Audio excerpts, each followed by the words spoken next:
We started off the year with huge reading goals and I set my reading target of about 50 books for the year. So far I've finished about 47 books at this point, and I'd also given a couple of reading prompts in one of my earlier videos, probably in Jan or Feb. So today we're going to be checking on how many reading prompts have been completed. So I'd given about 12 reading prompts, one for each month. So let's start off with the first reading prompt.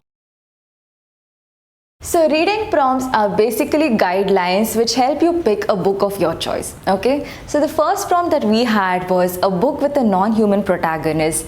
So you could probably have picked a book with a vampire as a protagonist or a werewolf as a protagonist or anything as such. Okay, the book that I picked is called Long Live the Pumpkin Queen. It was written by Shia. I think her name was Shia Collins, I don't remember, but yeah, it was written by Shia. Okay, and so this book has a rag doll as a protagonist.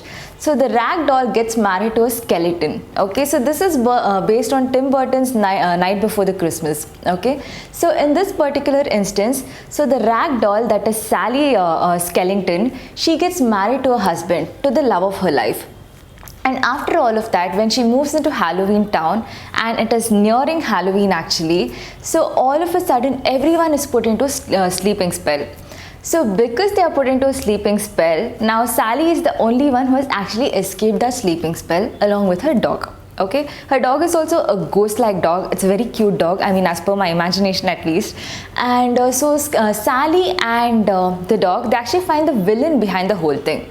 So Sally needs to save her husband Jack, and not just her husband, she has to save the entire town.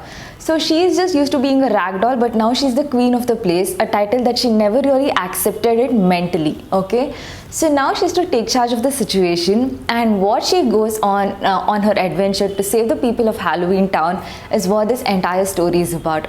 This is like, you know, it's kind of like a middle grade novel. You absolutely would love the writing of this book, and not just that, as an adult also you'll really enjoy this book.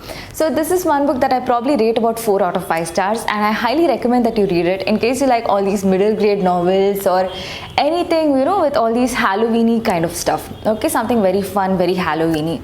It's not creepy at all, but it was absolutely adorable. And especially the way it was written, the writing and all of that, I absolutely adored every bit of it. So the next reading prompt that I had picked is reading a translation.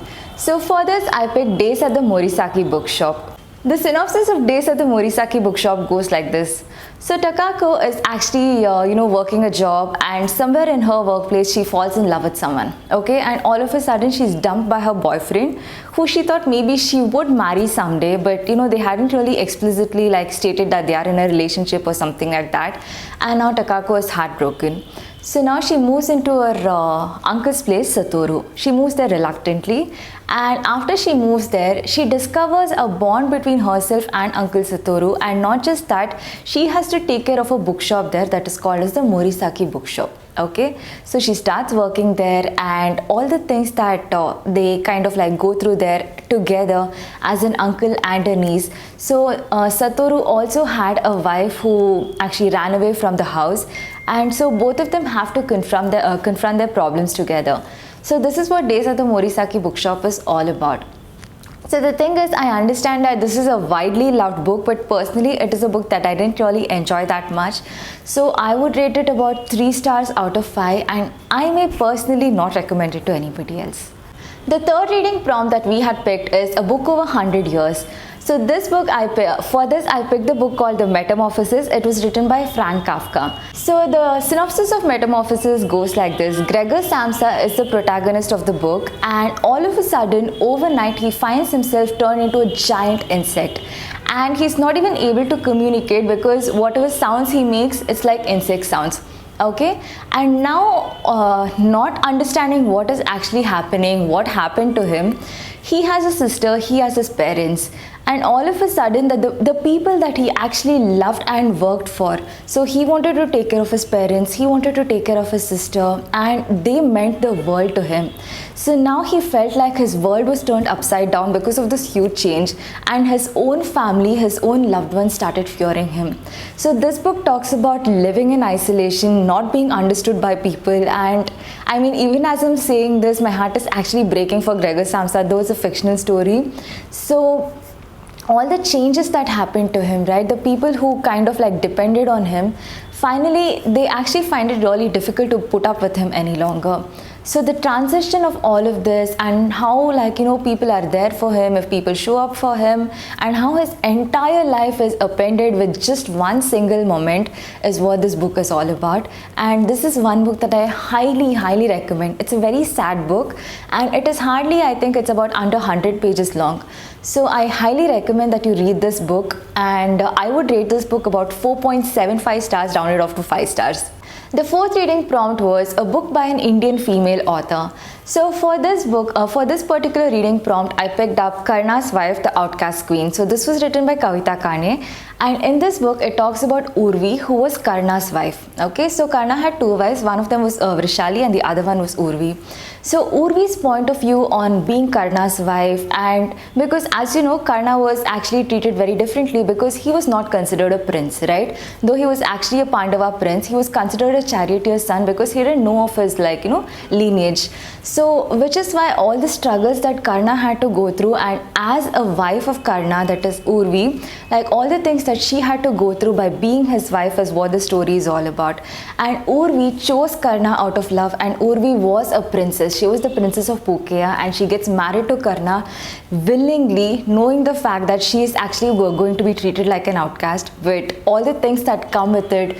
All the things that come with being Karna's wife is what is discussed in this book, and this is an absolutely wonderful book. So this talks about Indian mythology, and this is majorly focused on Mahabharata, and you can see it from a different perspective. So this is one book that I highly recommend, and I rate this about 4.5, 4.75, 5 stars eventually. So yes, please do pick this book as well. The fifth reading prompt was a memoir, but somehow I haven't been able to pick a memoir yet. But for this November TBR, if you haven't watched that video already, I have picked a memoir that I intend to read for this month.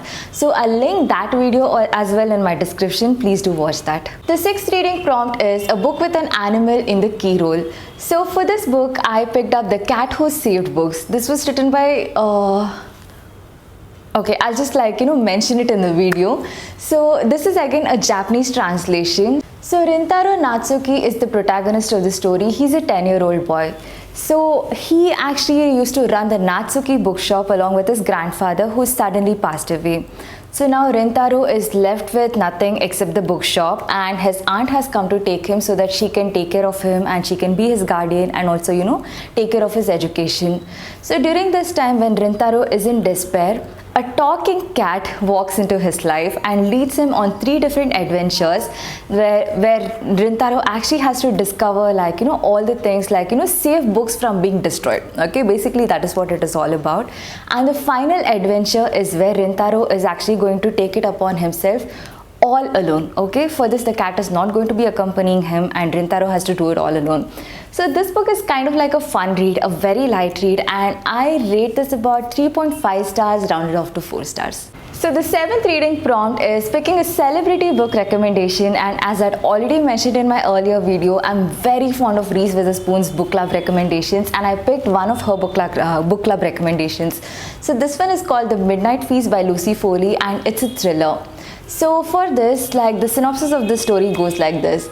So there is a manor that is being opened. Okay, it's a huge resort like a thing, which is, like, you know, which offers holistic wellness programs and a lot of these crystals and voodoo and stuff like that. Okay, like, please don't think I'm disrespecting any of that. It is just, like, you know, the way it is mentioned is kind of like that. Okay, and Francesca is the person who's the owner of the manor.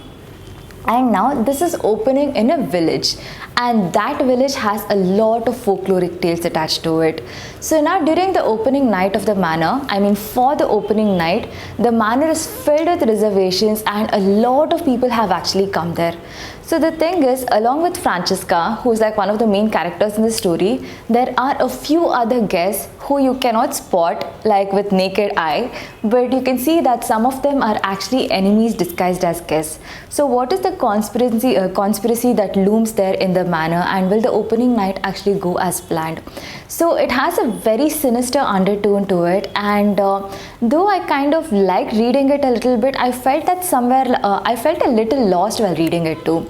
So the way it was described and all of that was absolutely wonderful, but I did feel kind of lost here and there in the book. So I would rate this book 3.5 stars, and it is something that you can probably read at one time, but it is not something that I may recommend much. The 8th reading prompt is a book on health, which I haven't picked up yet, and probably at least in November or December I hope to pick a book on health. The 9th reading prompt is a book that was turned into a TV show or a movie. For this, I've read The Housemaid, and I believe that it is going to be made into a TV show or a movie, but since it hasn't been made yet, but I'll just give you a brief synopsis of The Housemaid.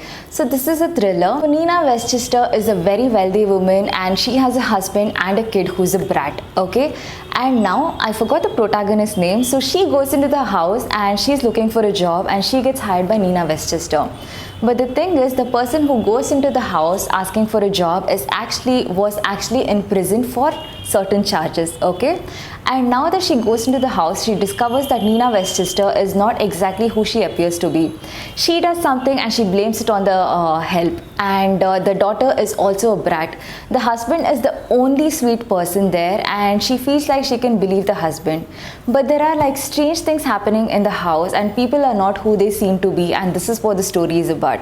So this is one book I highly enjoyed and I couldn't put down while reading, and I rate this like a 4 or 4.5 stars, and I highly recommend that you pick this as well. The 10th book is a book from a villain's point of view. For this, I picked the book A Ship of Teeth and Bones by Karina Hall. So this is a retelling of The Little Mermaid, and you can see it from the prince's perspective, and all of a sudden the prince and princess are kidnapped by a pirate. So the pirate is now falling in love with the princess, and this story is told from the villain's point of view. And the prince is not who you thought he was, and Prince Eric is actually a very abusive person. So this Little Mermaid, or the princess as she is called, she's Princess Marin. So Princess Marin and the pirate Captain Ramsay Bones, they have a common enemy and they have to work together on that. And a forbidden love also kind of emerges during that time. So this is what the story is all about. This has a lot of adult content to it, so please read it only if you're above 18, and I rate this a 4 out of 5 stars. Two other prompts that I had picked but I haven't read yet are, one is a reread from your childhood, and the other is a book written by 2 or more authors, which I'll probably be completing this year. So with this, we're done with the video. Thank you so much for watching. Stay happy, stay blessed, and stay kind, and please do subscribe to my channel if you enjoy my bookish content. Bye. We started off the year with huge reading goals. So we set a target. We started what? A book with a non-human protagonist. So you could book. So the 7th book prompt is a celebrity book club recommendation, and for this, as I had already mentioned earlier, I put